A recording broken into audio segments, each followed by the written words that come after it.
What is good? We are back. Listen, Drake's reference tracks have been leaking left and right. Okay? Every time I turn to the internet, there is a new Drake reference track. We heard Party Next Door do Ratchet Happy Birthday. We heard Vori do Mob Ties. Okay, we heard Future do Feel No Ways. We heard Lil Yachty do Jumbotron Shit Poppin'. We heard countless others over the years from Quentin Miller. Let me just check to make sure everything's looking good. Okay. We've heard a lot of Drake reference tracks. And it made us view Drake in a certain way, at least certain parts of the rap community, at least certain parts of the hip hop community. People started to view Drake as somebody who wasn't as much of an MC, who wasn't a lyricist, somebody who maybe didn't take their craft as seriously and had a lot of help when it came to their bars. But what I thought is interesting is why we view Drake in a certain way and we don't view Kanye in the same way. And Kanye West has notoriously had writers for his whole career. I've interviewed multiple of them. I've interviewed Sci the Prince before. I've interviewed Consequence before. People who have been known to write for Kanye over the course of his career. And I'm on a podcast with Elliot Wilson and DJ Head on Hip Hop DX. You can check out the episode. It's live right now. I'll link it in the description. But one of the conversations that we had was about artistry versus being a rapper. And I wanted to dive a little bit more in depth into that conversation and give my thoughts in a little bit more detail as to why I think people view Drake differently than they view Kanye, and how Drake actually is a part of Kanye's lineage. And that may stem from him working with Kanye early and seeing how Kanye moved. So if you haven't yet liked the video, please, it really helps if you hit the like button. It really, really helps if you hit the subscribe button, turn your notifications on. I'm going to be doing one of these videos every single week in response to the bigger picture and giving my thoughts on whatever topic we cover if you'd like to hear more of my thoughts. And if you'd like to hear the full podcast, I'll always link it in the description. So let's get into it. Drake, from the beginning of his career, has been a student of Kanye West. Okay? If you look at early interviews, Drake never had a problem shouting out Kanye, and he never had a problem giving credit to his love of Kanye. Let's see.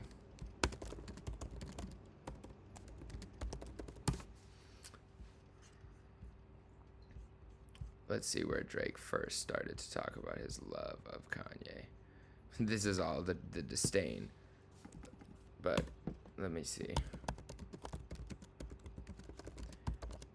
So Drake, early on in his career, if you remember the song Find Your Love, it was initially supposed to be a Kanye song. And initially Kanye was actually the writer of that song, to my knowledge, produced that song to my knowledge, and kind of gave it to Drake. And there was no taboo when Drake talked about not writing that song or not producing that song or having it given to him by Kanye.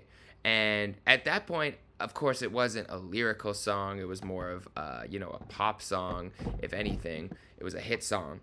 It still has 141 million views.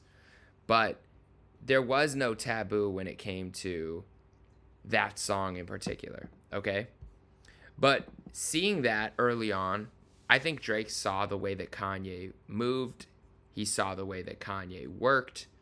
And from there, he was like, okay, this is what I have to do if I want to be on that level. I have to work with other people. Now, Drake also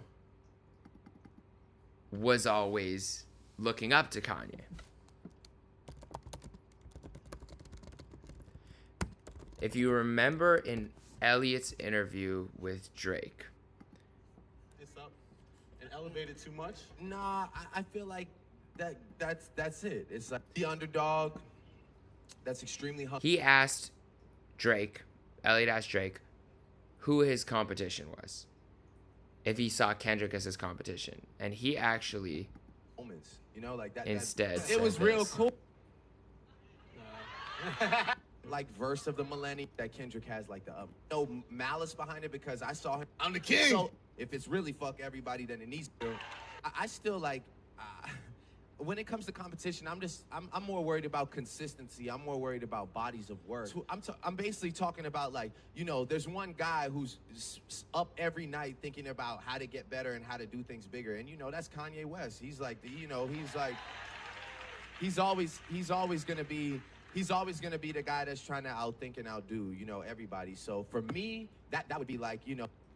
And he said that's his competition. So early on, Drake saw Ye as his competition, and at some point Kanye started to see Drake as his competition. But that's for another video. What I really wanted to note here was the fact that Drake was working with Kanye early on, and he saw how Kanye was working as well, and he saw that Kanye had writers. He probably saw that Kanye had a lot of people in the room. You know, even the My Beautiful Dark Twisted Fantasy days, Kanye had Drake come to Hawaii and work on All the Lights. He was on an unreleased verse. There's a remix out there, which is great, if you remember the All the Lights remix. But Drake basically saw, if I want to be the biggest artist in the world, I might have to do things that I thought I wouldn't do initially, meaning have a lot of help with lyrics and writing and references. And I think that that's part of where he ended up. I think the part of the reason why Drake ended up doing all that was because he saw how big Kanye was.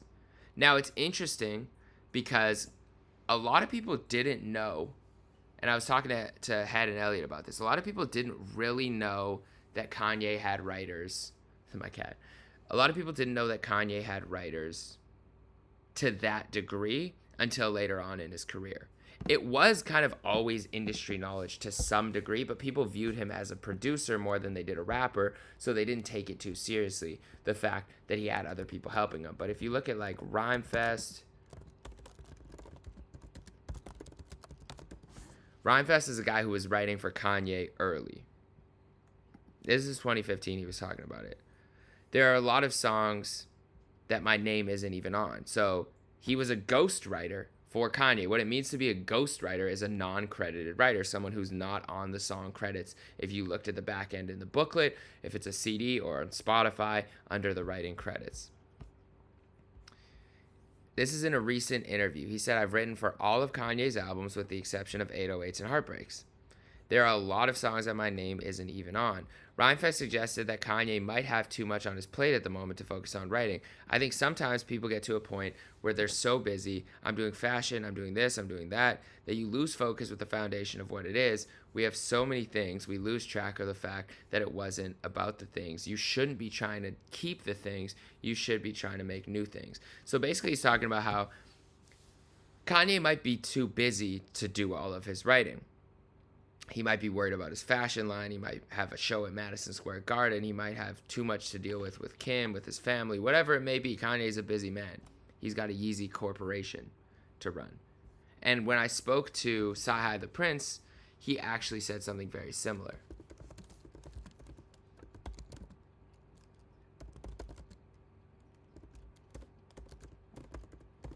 He basically talked about how sometimes these guys are too busy to even write. He said Travis Scott and Kanye don't have time to write their raps. What is your which is hilarious to say for rappers. But these guys view themselves as artists and producers before they do as a rapper, I think, if I had to say. Man, they're all like extremely talented. Like, Yeah. Like when people say, are you a ghostwriter? I'm not like, it's not like I'm writing a song for like somebody who doesn't know how to do it themselves. Yeah. You know what I'm saying? It's like, no, they're telling you like, yo, I want to say this. I want the cadence to go like this. I want to do this. And in Travis' defense, he had just had mouth surgery that day. Oh shit. You know what I mean? So we was actually there kind of like writing it together, and I just kind of like He's talking about Sicko Mode, which Psy the Prince wrote for Travis Scott.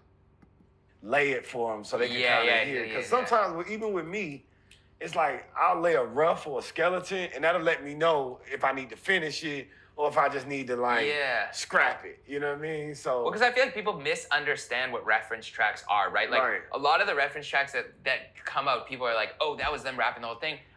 And correct me if I'm wrong, but I think a lot of the times it's for the flow or the tone or the pattern, and it's like a combination of like people writing together. To be honest, man, them dudes be rich as shit, man.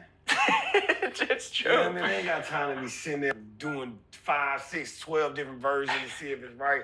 Man, I got so much going on. I got shows, I got merch, I got, family. I'm living my best life. I ain't got time to be sitting in the studio all day trying to figure out. And that I take that upon myself. I mean, like you said, with the Soul Paul verse, I wrote the rap there because I needed to make sure that I was a part of the situation. And that's for any other artist or, songwriter. Like, don't be scared to take your shot. You know what I mean? Yeah. Sometimes I don't even let them rap the verse. I'll rap it for you. Yeah. Just to make sure they be like, man, I don't feel like rapping today, but I need to write a song. You know what? Call Sahai. You know what I mean? I'm on the way. Absolutely, I'm on the way. I was laughing because I was just the way he was speaking about it was just so funny. Of these guys are just so rich. It's like, you want to write me a verse? Oh, that actually sounds good. Let me hop in the booth. Okay, all right, I'll record that. Oh wait, this is a hit. Okay. With your studio sessions for your own music, how do you do you, not on the writing side of things, but do you like to collaborate a lot, or is it more so you're focused in, it's you and a pad, like how you? Well, really with me, it's me and a pad. I don't really have like. So he ends up talking about his own writing process, but the point being that Ye has no shame in having people write. Travis has no shame in having people write. These are people who view themselves as artists, and Kanye would tell you that other people are in the studio. In fact, Kanye's given credit for people just being in the room. He's been given credit to people who just are in the room and have a vibe. My boy, Critics of the Culture, he told me that Ye just gives credit sometimes for somebody's swag. He's like, yo, I like your shoes, I'm putting you on the song credits. And it's more than that. Of course, there's people who are around him who are really contributing to the songs, Sahai being one of them. But let's see.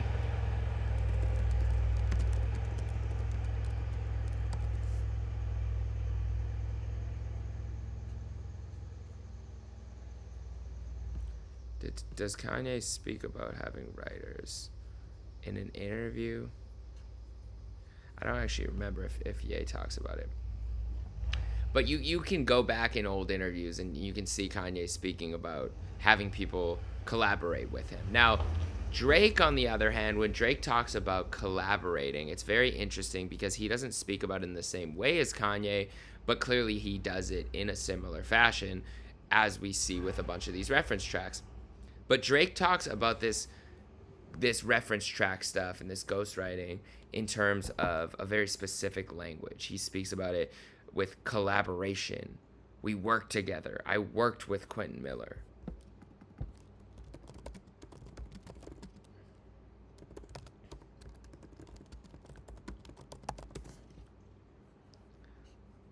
So this is what he said in this Rap Radar interview.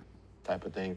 That in some sense, I think, does try to tarnish your legacy, whether it's effective or not. Like, how do you look back on that album, and does that still take away anything from that album for you, or how do you view it now when you look at it? No, I really have, I've really made my peace. I have no embarrassment when it comes to what I did on that album, I worked with somebody on, I think, 4 or 5 songs on that record. I pulled my weight when it came to my pen. It wasn't like I just, it wasn't like I needed somebody to facilitate, entire ideas. We worked together. And if I need to be the poster child that took all those hits for all my peers hiding behind me that do the same thing every fucking album, that's fine, I'll do it. Because there's a lot of people that link up with other people and make records that you guys love, you know? And that's kind of how music is a collaborative thing, you know? And I understand in rap, of course, in your comment section, it's a little different because we conduct ourselves, and I still associate myself in that community, we conduct ourselves by a few different rules. We tweak the rules a little bit in the sense that... If it's a hook, it's okay. Yeah, it's like, you know, there's things like that, you know, but, you know, with that being said, like, you know, anybody that knows me knows that my strongest talent is writing. That is my strongest talent. I'm not a great singer. I'm a good performer. I've grown into... So he still associates himself as a writer here. You know, he does say his strongest talent is writing, and you can't deny that Drake is a great writer.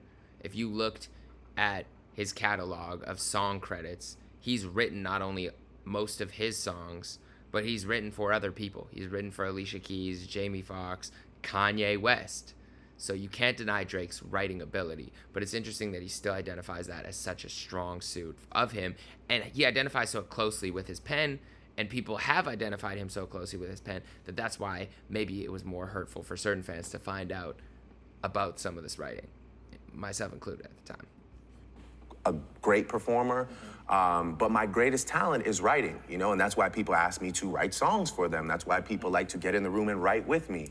And yeah, I want to just encourage anybody, like, look, if it makes a great song and you're the one that's voicing it, but it's you and this other person that's cooking it up, you're not doing anything wrong, you know? And that's like just, again, for me speaking to any new artist, like, don't let anybody tell you that you're not supposed to collaborate on that's what this is for. We should, you know, whatever gets you to that destination where you have, you know, a great body of work. If you need somebody to write the whole thing and all you do is just go in and track it, there's still artists that exist like that to this day that people love and revere. And it's interesting because I think he's talking about Kanye here. Looking back at it, he was talking about seeing Kanye work and the way he works, and Drake working for Kanye, working with Kanye collaboratively and writing for him and writing with him. He sees that that's how great albums have been made that he's been a part of. And I think that that actually affected the way that Drake realized he might have to work to get to Kanye's level. But let's keep going. They sell out stadiums. That's not you, though. That's not me, no. I've wrote by the way, all my biggest songs and any song that really, really did damage for me, I've wrote every single lyric. So that, like... The hits, yeah. The hits and the ones that you would, like, it's like, I'm not gonna collaborate with somebody on any of the timestamp records. I'm not collaborating with anybody on, you know, Marvin's Room or, you know, like the R&B records that are, you know, other than me and Party. Like, I love working with Party. When you say the timestamp records, that is like the MC, like the bars, right? Yeah. Those are like, so I think the idea was like try to discredit you as an MC, that all of that doesn't come from your pen. Of course. You're saying that comes from your pen. But again, curated by the people who are ready to see the downfall of Drake. So again, just another little, like, let's try this angle, you know? It's really like I said, I've done studio sessions with people. When I collaborate with people, I always send the idea first. You know, I'm the one that picks the beat and goes, yo, here, just put a verse on this and take that for your album or your single or whatever. You know, I put work in. People know me. I'm good for it. You know, so that's why I'm never really stressed about. And Drake has had lines where he says, you know, on 5 a.m. in Toronto, he said, that's why every song, I give the people the look, the verse, and even the hook. That's why every verse sounds like Drake featuring Drake. It's true. Blessings by Big Sean. What's that Meek Mill song that went platinum? After Back to Back. There's a lot of Drake songs where it sounds like Drake. He has the hook. He has the verse. He has the flow. You know, and that's no shade to Big Sean or Meek. I love those guys. I don't love Meek, but I am a massive Big Sean fan. But I'm just saying, Drake has a lot of history of giving people pretty much a whole song idea, whether it came from him or not. He's saying right here, he'll be the first to give the idea. So, like that narrative, it's cool. It's fun. Again, it's cool for like memes and people that want to laugh and all that dumb shit. But how it's do like, you feel in that moment of Meek sort of putting that out there and then everything goes crazy, right? A guy that was your friend, you know, things get a little hectic with you guys at that point, right? Yeah. He was. I think he was in a bad mental spot, and yeah, he just made like a decision to go crazy. You know, it was if I remember correctly, it was based on a show that I didn't show up for. That was like the tip of the iceberg. I think we had a little miscommunication, and he was under the impression that I confirmed that I was pulling up to one of his shows, and I think it was maybe one in Philly, and I didn't show up, and you know, my management or somebody reached out to say I wasn't coming, and I think, you know, that being coupled with whatever, you know, conversations were happening amongst him and his lady, and you know, him just kind of getting this idea, maybe I don't fuck with him or whatever. And you know, he'll tell you himself he wasn't in the best mental spot at that time, and you know, I think he just took a hard left and decided to just go for it, and felt like he had enough ammunition to maybe, you know, put a major dent in my armor or decapitate me, you know, and again, I'm really good at channeling that negativity and those pressures into pushing me to a next level where I go into a calculated reactive space. Charged up, back to back. You almost took the bully position. Like, where y'all at? Like, yeah, I mean, I just felt like, you know, in that moment, I just felt like, all right, well, if we're talking about music, let me just show you better than I can tweet you, you know, or better than I can text you. I'm just gonna show you what I'm about. And I don't think anybody really expected me to just jump out there and defend myself and go first. And twice. And second. Yeah. So yeah, I think, yeah, you know, Charged Up was It's interesting because, so Drake talks about the writing stuff there, and the only other time he really talked about it, which I found this interview from 2017, it didn't actually have almost like a visual portion to it. And again, shout out to my boy. Let me see what the time code was. So Critics of Culture sent me this, and he said, what were you doing in 2017 that you didn't see this? But he said about 28 mark. Let's see. Because you have to realize what institution you're dealing with. You're dealing with a bunch of people that are just people at the end of the day. And they're either good people to the core or bad people to the core. And we'll never know, you know? But, I mean, yeah, I was really glad that I was in Manchester last night. Like I said, I'm speaking from the perspective of a winner. I won 2 awards. It's just, it really put it all into perspective for me last. I want to do a mixtape. I want to do it quick. I want to surprise people. Perspective for me last night. Like, thank God I stayed here and did what I'm supposed to be doing for the people that actually care about my music. Who's Quentin Miller? Quentin Miller. Quentin Miller is a kid that I was introduced to through Boy Wonder. Me and Boy Wonder were working on a project at the time. I had said to him, I really want I want to do a mixtape. I want to do it quick. I want to surprise people. And I want him to executive produce it. So we were working, and we were like, you know, going through the motions of, you know, building a project. And he was like, yo, I got this kid. And, you know, sometimes I send him beats and he just cooks up ideas. And he's like, yo, his ideas, they're good, you know? He's like, they need work, but they're good. So yeah, at the time, I was like, all right, dope, let's collaborate. Let's line it up, you know?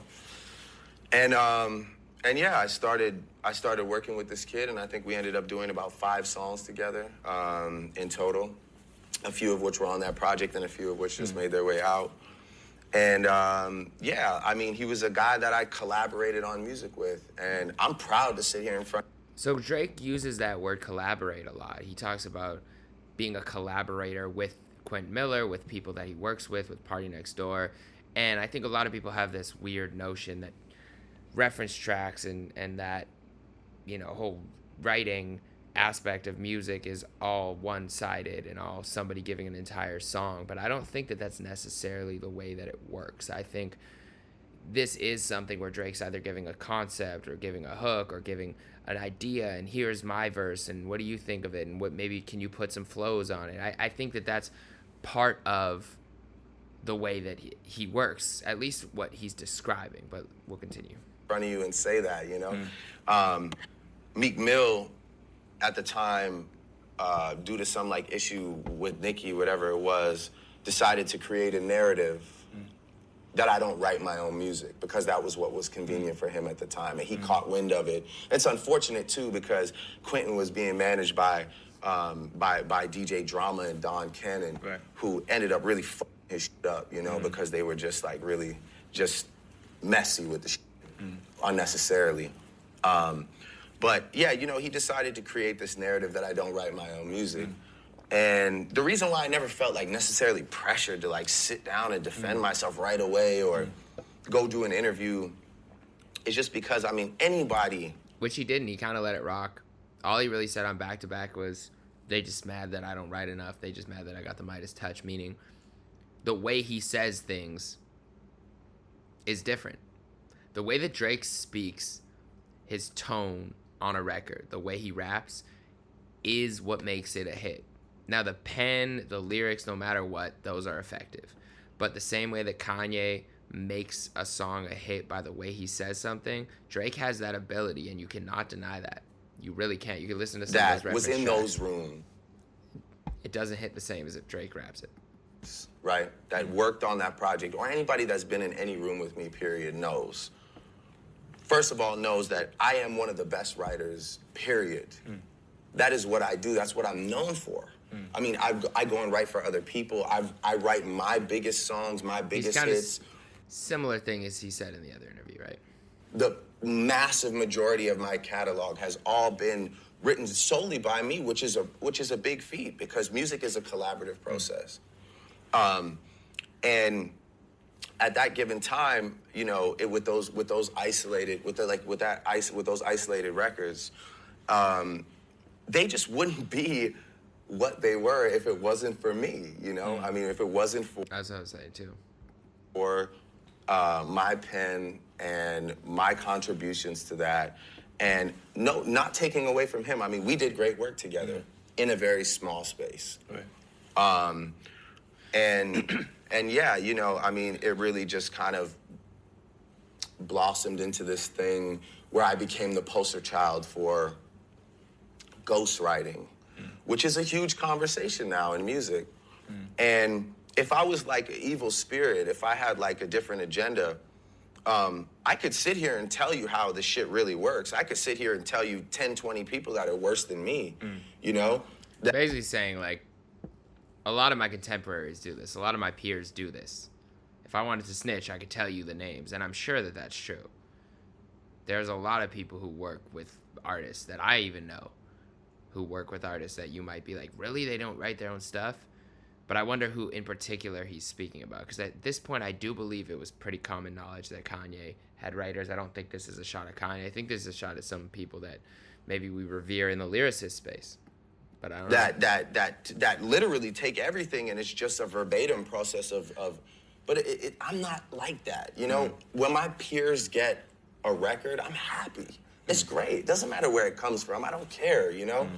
I will admit, he does sound like when somebody says, I'm so happy for her that she moved on. I am so happy. She's got a new man. I'm happy. I'm so happy for her. I couldn't be more ecstatic. It does sound like that a little bit. But for me, it was a big deal because it just wasn't the truth, you know? And like I said, but if I have to be the poster child for it, and if you choose to after like finding out about that situation, discredit my entire catalog or my career, or if you were gonna discredit me anyway, so you may as well just go forward with that. And I've like come to peace with that, you know? I mean, but yeah, I really when it came to that whole writing situation, I never felt the urge to like have to defend myself, because if you ask about any of the biggest Drake records ever, I've done them all. So it's interesting though with Drake, and the reason why I wanted to make this video is because I think the conversation that we have about Drake being a top MC, a top lyricist, a top rapper is different than we have with some other people, including Kanye. And was trying to figure out the difference, and I think it was because things started to change when Kanye stopped caring about being the best rapper. If you look at Yeezus, Kanye's main focus was being in fashion. Kanye was talking about being let into the fashion industry and being able to get his ideas out and his clothing out. If you look at Kanye at 808s and Heartbreaks, his main focus was spilling his emotions out, was to change sonically what he had done before and do something different and break barriers. But I don't even think he would have considered himself a rapper at all at that point. And in fact, he was writing with Cudi and Mr. Hudson and all of these people coming into the studio during 808s. Rhymefest, even from before, said that he wrote on every album except for that album. But he had a whole new group of people writing. But I don't think anyone saw Kanye as more than an artist at that point. And I think from then, he never really viewed himself as a rapper again. I think the last time he probably viewed himself in the rap category was My Beautiful Dark Twisted Fantasy. Maybe, after 808s. But even then, he was wanting to be the top artist in the world, the top hip-hop artist maybe, but beyond that, he wanted to be the top artist. Graduation was when people started talking about Kanye still as the best rapper alive, in the same conversation as Lil Wayne. But I think that's the last time, and then since then, Kanye's goal has to be one of the biggest artists alive, not the best rapper. Now, Drake, on the other hand, wanted to be the best rapper alive. I think he wanted to be the biggest rapper in the game. I remember there was an interview.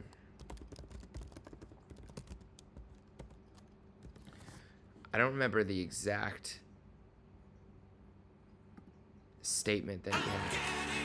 But he was talking about being kind of at the top of the game at this point. This was during Nothing Was the Same. This was after Kendrick's Control verse. And after Watch the Throne. And Drake was basically trying to say, he's on top of the game. And I think he truly believed it.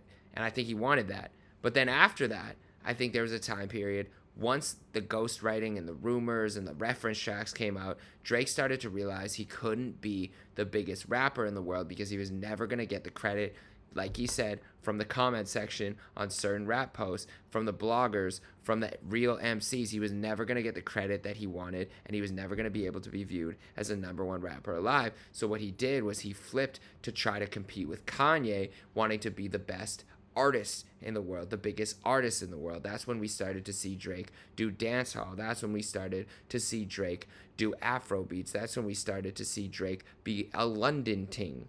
That's when we started to see Drake be Jamaican. We started to see all of these different sounds. He started to stretch his reach globally a lot more. Hotline Bling. We got hit songs. He wanted to be the biggest artist in the world, but he doesn't necessarily care about being the biggest rapper in the world after that because he knows he's never going to get the validation that he once wanted from the hip-hop community. And I truly think that at that point, he was competing with Kanye rather than Jay-Z. I think here, Nothing Was the Same. He's being competitive with Hov. It even says in the title there, Jay-Z being the closest. I think he was competing with Hov. And then he started to compete with Kanye as an artist. Nobody views Jay as the best artist or the biggest artist in the world. Now, they don't view him as not an artist or not a talented artist, but they view him as the best rapper alive. People view Kanye as the biggest artist in the world, as one of the best rappers, singers, producers, as one of the biggest artists of all time, not on any of those other categories individually. And I think once Drake realized that, he set his sights on Kanye, and that's why you see their competitive nature being so intense over the last few years. Kanye's competing right back with Drake because he knows there's no one close to him in that category who has a body of work.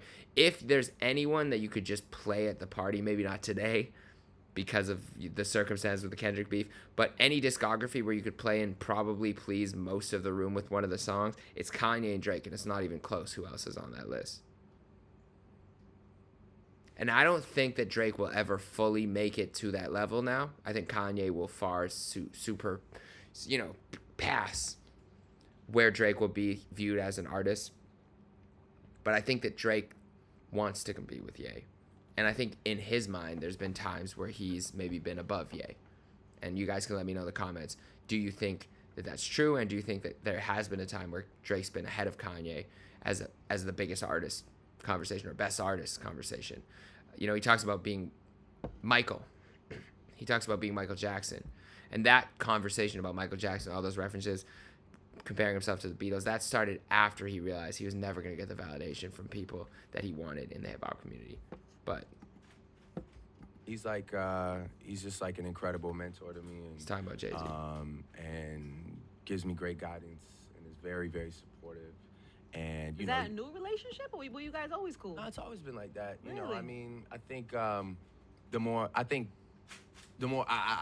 make him proud, you know, that's I so think, yeah, like, cute. you know, the more I show him prove, like that, the like, you know, that's where the relationship grows. You know, it's just like the more he has to say to me, you know, and I've been consistent enough to sort of deserve or warrant advice from him. Right. And he gives it to me, you know, and he's just I saw him last night. He's like he's the best, man, for real. Wow. He's just a solid dude. Yeah, we like Hova. Oh yeah. So, anyways, that's all I got here. You can watch the bigger picture. You can subscribe. You can like this video. I'm going to do one of these a week. But let me know if there's stuff that you do want me to talk about. I will read the comments. I'll reply to people. And yeah, this is just my thoughts. I wanted to be able to express myself a little bit more. I know on the podcast we have a lot of topics to talk about. There's 3 of us. We're all very talkative guys. And I want to just have a forum to kind of let go of some of these thoughts. So appreciate you guys for watching. If nobody else has told you yet today, I appreciate you. I hope you have a great day. My name is Jeremy Heck. You can follow me on Instagram in the link below too. And I'll see you in the next video. Peace.